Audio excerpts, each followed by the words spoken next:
Bonjour. Dans ce film, je vais vous parler de la numérisation des supports vidéo.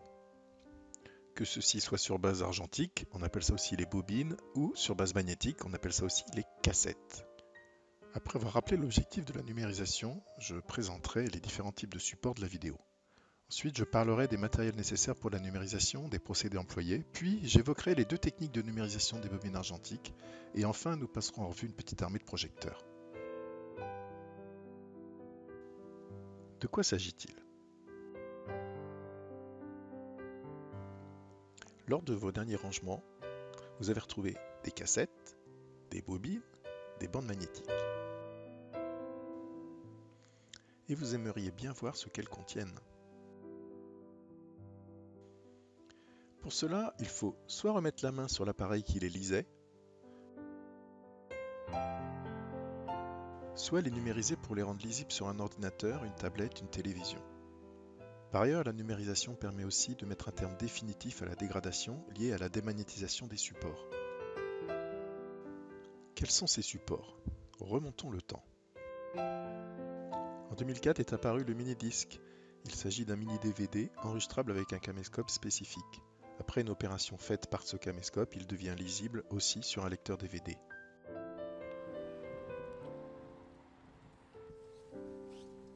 Oh, ça y est, tu peux lâcher là. Maman, tu viens où je te l'amène? Ah oui, Plus tôt, en 1996, était sorti le mini-DV, une petite cassette magnétique avec un codage numérique, mais lisible uniquement avec le caméscope adéquat. elle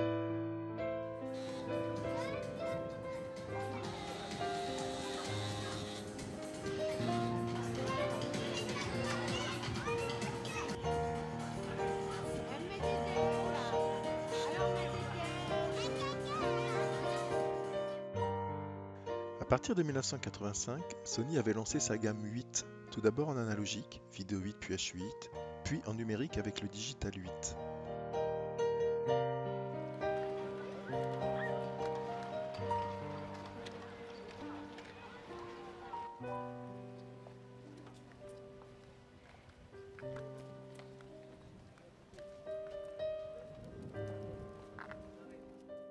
Dès 1976, JVC sortait la cassette VHS, grande cassette, puis VHSC, petite cassette, suite à la miniaturisation toute relative des caméscopes. Lecture possible sur caméscope et sur magnétoscope.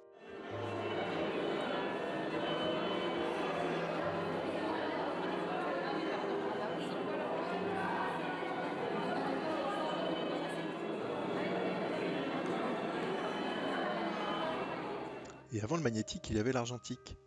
Ou, autrement dit, avant les cassettes vidéo, il y avait les bobines.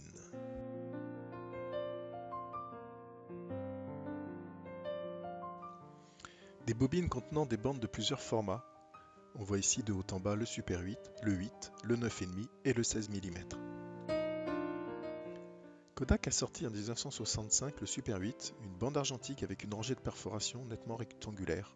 Ici une version sonore avec les deux bandes magnétiques de part et d'autre, correspondant aux deux pistes sonores.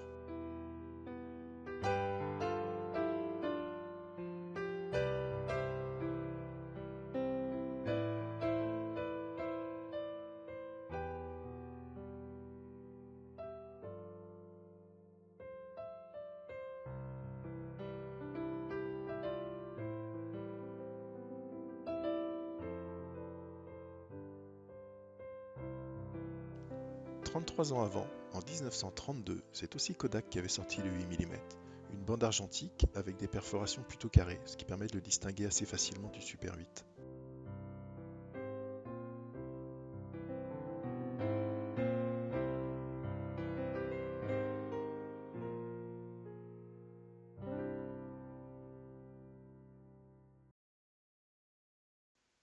En 1922, Pathé crée le format 9.5 mm en lançant le Pathé Baby. Ce format est reconnaissable à ses perforations placées au milieu de la bande entre deux images.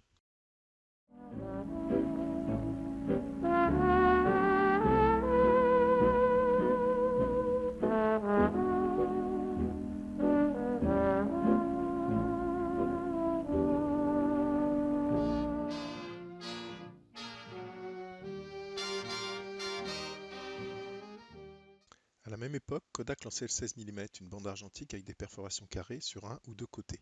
Une version sonorisable a ensuite été créée avec un son codé sur une bande magnétique ou optique.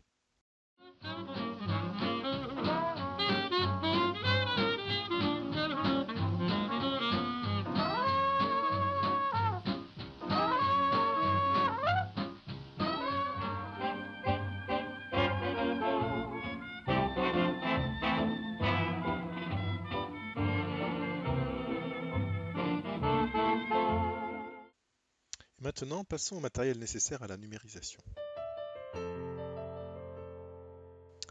Pour les formats cassette vidéo vidéo 8, H8, Digital 8, mini DV, mini disque, il faut le bon caméscope opérationnel. Pour les cassettes vidéo VHS, VHS-C, SVHS, il faut un magnétoscope, et même plutôt plusieurs pour être certain d'avoir la meilleure qualité sur telle ou telle cassette. Et n'oublions pas l'audio, avec des platines cassettes pour les mini-cassettes, des magnétophones pour les bandes magnétiques audio, et le bon dictaphone pour les cassettes correspondantes. Il faut aussi de la connectique et des ordinateurs équipés de dispositifs d'acquisition vidéo. Pour numériser de l'argentique, il faut le bon projecteur d'époque, projecteur dont la vitesse de défilement et l'intensité lumineuse ont été adaptées, et il faut un condenseur optique ou un télécinéma équipé d'une bonne caméra numérique. Et pour livrer les films, des clés USB en plus des liens de téléchargement mis à disposition. Et n'hésitez pas à consulter mon site web où vous trouverez d'autres informations sur mes procédés.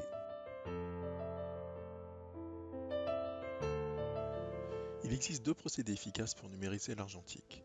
L'utilisation d'un scanner d'une part, qui photographie chaque image, ou la capture de flux vidéo avec le mode télécinéma, système que j'utilise. Vous voyez ici sur un exemple de film amateur 8 mm ce que donne un scanner à gauche et ce que donne mon télécinéma à droite.